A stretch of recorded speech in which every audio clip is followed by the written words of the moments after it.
bahwa demokrasi itu merupakan sistem yang buruk di negara ini, karena yang disampaikan oleh presenter tadi, demokrasi itu kan akan berjalan baik jika HAM-nya dilindungi. Nah, bisa kita lihat bahwa di Indonesia ini pelaku-pelaku HAM-nya saja masih sangat berkeliaran di mana-mana. Nah, bagaimana bisa demokrasi itu akan berjalan baik jika pelaku-pelakunya saja masih bisa berkeliaran bebas. Nah, demokrasi ini juga bisa menimbulkan kerentanan terhadap manipulasi elektoral, yang dimana sistem pemilu itu bisa melahirkan politik uang.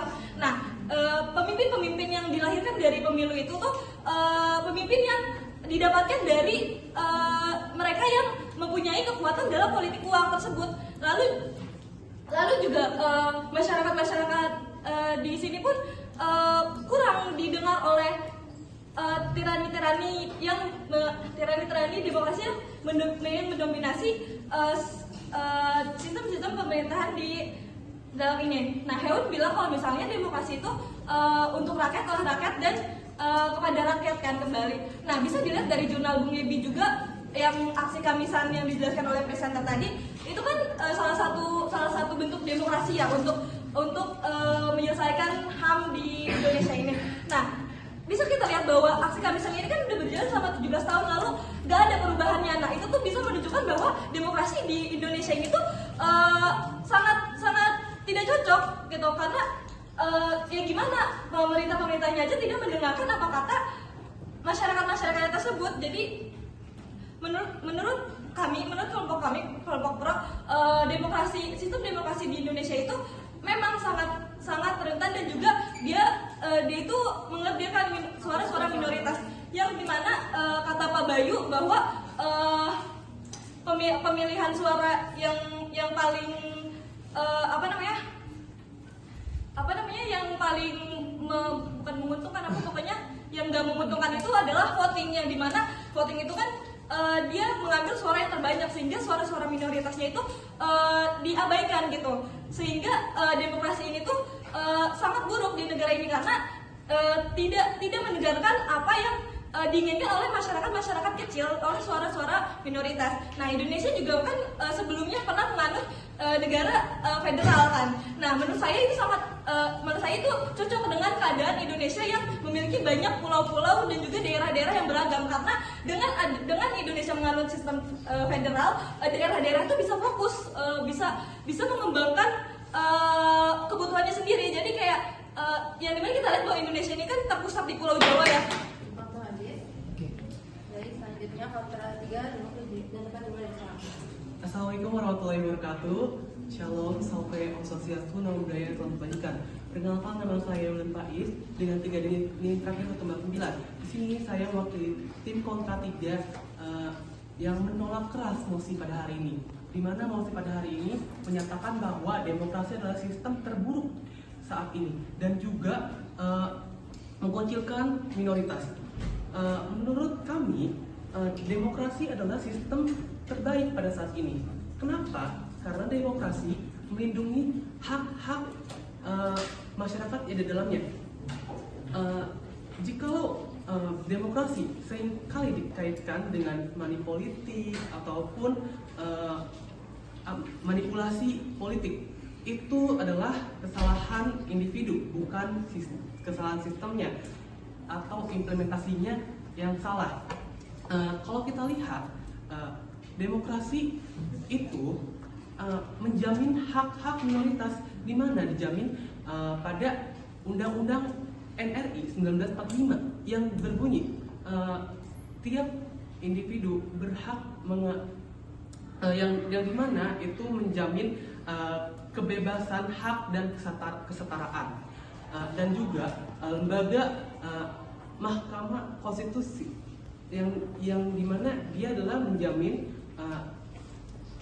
konstitusi dan juga mengawasi konstitusi yang ada. Nah, kalau kita lihat studi kasus, kami mengambil studi kasus pemerintah Cilegon memberikan fasilitas beribadah kepada umat minoritas di Cilegon, yang dimana kalau kita lihat di Cilegon itu memang tidak ada gereja ataupun tempat ibadah lainnya. Tetapi pemerintah Cilegon memberikan izin kepada masyarakat minoritas yang ingin beribadah. Seperti kita lihat, yaitu ada paroki Santo Mikael Cilegon dan juga rumah doa yang ada di Citangkil. Di mana pemerintah itu mendengarkan aspirasi dari rakyat dan itu juga menolak mosi pada hari ini, yang dimana menyatakan bahwasanya mosi pada hari ini adalah demokrasi adalah sistem yang terburuk pada hari ini ya.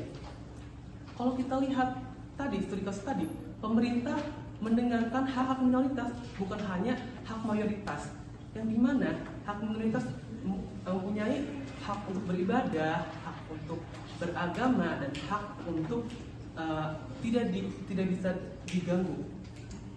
Kalau kita lihat juga arti demokrasi, yaitu dari rakyat untuk rakyat dan kepada rakyat. Baik, waktu habis. Dulu saya di Muhammad Arsya Maulana dengan yang 3 digit terakhir 156. Di sini saya akan mengkritik dari pandangan Saudara Wida, di mana Saudara Wida ini berpendapat bahwasanya sistem demokrasi di negara ini itu sistem terbaik pada saat ini. Tapi apakah kita sebagai rakyat Indonesia ini bisa merasakan bahwasanya demokrasi di negara ini sebagai sistem terbaik? Dari pandangan Hayun sendiri, demokrasi ini kan dari rakyat untuk rakyat.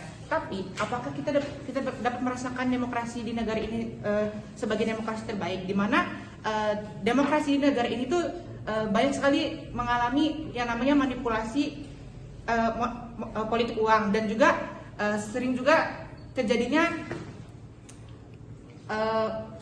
minoritas suara, di mana dapat kita ketahui bahwasanya dari kasus tersebut itu dapat kita ketahui bahwasanya demokrasi di negara ini bukan demokrasi yang terbaik, di mana masih banyak sekali terjadinya manipulasi di negara ini. Tadi Bung Arsya, saya Nabila dengan 5153, tadi Bung Arsya menyampaikan bahwa banyak manipulasi, dan tadi Speaker satu kalian menyampaikan bahwa voting bisa dimanipulasi. Data dari mana Speaker satu kalian? Tadi tidak menyampaikan data yang valid tentang voting manipulasi. Sedangkan menurut kalian tadi kan demokrasi itu sistem yang dimanipulasi. Bagaimana jika tidak ada demokrasi itu tidak ada kebebasan pers, teman-teman. Jadi seperti yang Howard sendiri bilang, kalau demokrasi itu dari rakyat, oleh rakyat, untuk rakyat. Tadi Bung Arsya keliru menyampaikannya bahwa dari rakyat itu bisa melalui kebebasan pers, teman-teman. Data dari Fiden juga menyampaikan bahwa dari secara ekonomi negara-negara demokrasi itu kurang lebih 20% lebih maju semenjak 25 tahun pada negara yang menganut sistem demokrasi seperti itu. Jadi yang disampaikan oleh presenter tadi juga, kalau demokrasi itu baik jika ada HAM, dan HAM juga akan baik jika melalui sistem demokrasi. Terima kasih. Saya Tirza Risanena dengan digit akhir 157. Jadi Nabila sempat sampaikan data dari mana kalau demokrasi itu demokrasi itu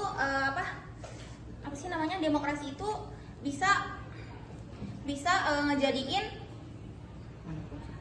manipulasi. Sebenarnya kita bisa ngelihat aja dari data dari mana gitu kan. Sebenarnya kita bisa ngelihat dari lingkungan sekitar kita saat diadakannya pemilu. Kenapa? Karena kita bisa ngelihat masih banyak banget elit politik yang menggunakan uang, pencitraan, dan juga janji palsu untuk mendapatkan suatu kemenangan pada saat pemilu gitu. Jadi tanpa data pun kita bisa melihat di lingkungan sekitar kita saat ada pemilu itu banyak terjadinya politik uang, di mana seseorang memaksa orang memanipulasi dengan memberikan uang agar dipilih dan memenangkan. Di sini saya mengambil kutipan dari Surbakti bahwa kalau Baik, di sini nama saya Maya Kamila dengan NIM 3 digit terakhir 148. Saya akan mengkritik statement dari Tirza yang tadi bilang kalau misalnya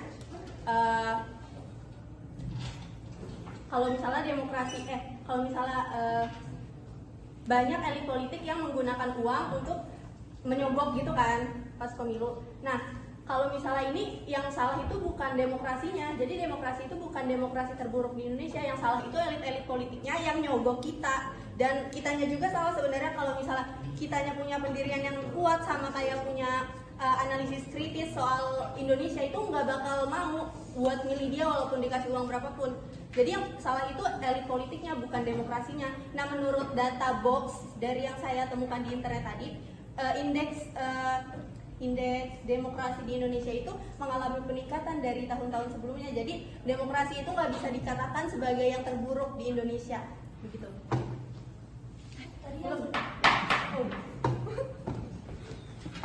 Lanjut ke sesi selanjutnya, waktu dan tempat dimulai dari Sal.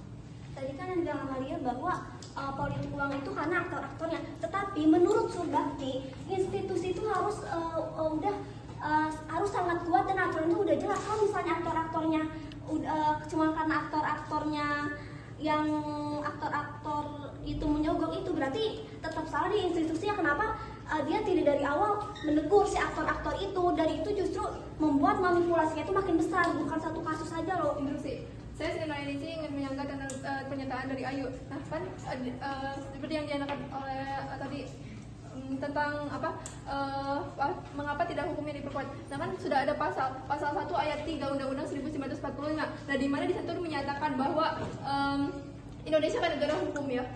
Jadi maaf, di sini pada datanya Indonesia ini ada yang namanya fenomena post truth, di mana fakta objektif itu bisa kalah dengan emosi dan kenyataan dan keyakinan individu, yang dimana dari tadi pasal itu bisa disampingkan. Yang penting mendapatkan suara terbanyak atau mendapatkan mayoritas suara. Di dalam pasal 28 di ayat 2, di mana mengatakan kalau misalnya setiap warga itu bebas dari berhak untuk bebas dari diskriminasi. Nah, di mana di sini itu para minoritas itu memiliki peluang untuk itu. Nah, Tadi bilang katanya warga itu bebas untuk berdemokrasi, memberi diskriminasi. Tapi mengapa ketika rakyat melakukan partisipasi, misalnya kayak demo, itu kenapa para aparatnya itu malah melakukan tindakan kekerasan terhadap si pendemonya? Itu sangat tidak mencerminkan bahwa rakyat itu harusnya dilindungi kan hak asasinya, bukan malah di keroyok atau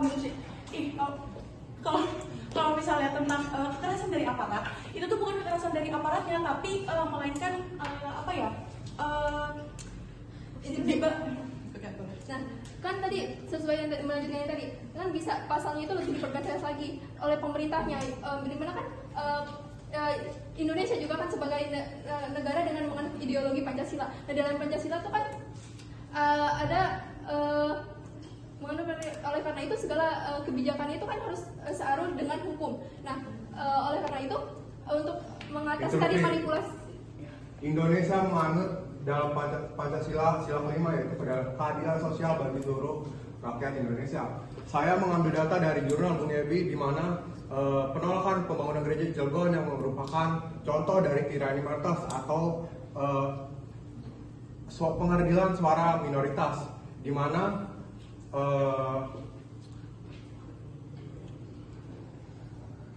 demokrasi ini masih bersifat elektoral dan prosedural yang masih rapuh. Dan karena pemimpin atau elit politik ini balik lagi ya, tadi kan saya nyebutin yang pasal 28i, di situ nyebutin kalau misalnya kita berhak. Nah itu tuh ngasih peluang buat para warga yang minoritasnya gitu loh, jadi nggak mengesampingkan minoritasnya gitu. Kan menurut Bu Riyadi juga kan demokrasi itu harus dilakukan dengan sehat, tapi dengan adanya sistem pemilu itu kan voting itu kan diambil dari suara terbanyak, dan itu sangat rentan dengan manipulasi. Contoh kasusnya itu dari detik.com yang di satu desa di Yogyakarta itu, jadi dia tuh kayak kartu suaranya itu udah dimasukin duluan. Industri. Nah, mengapa tadi balik lagi ke pasal? Bahkan dari sana tuh kan balik lagi ke hukumnya. Bisa saja, yes.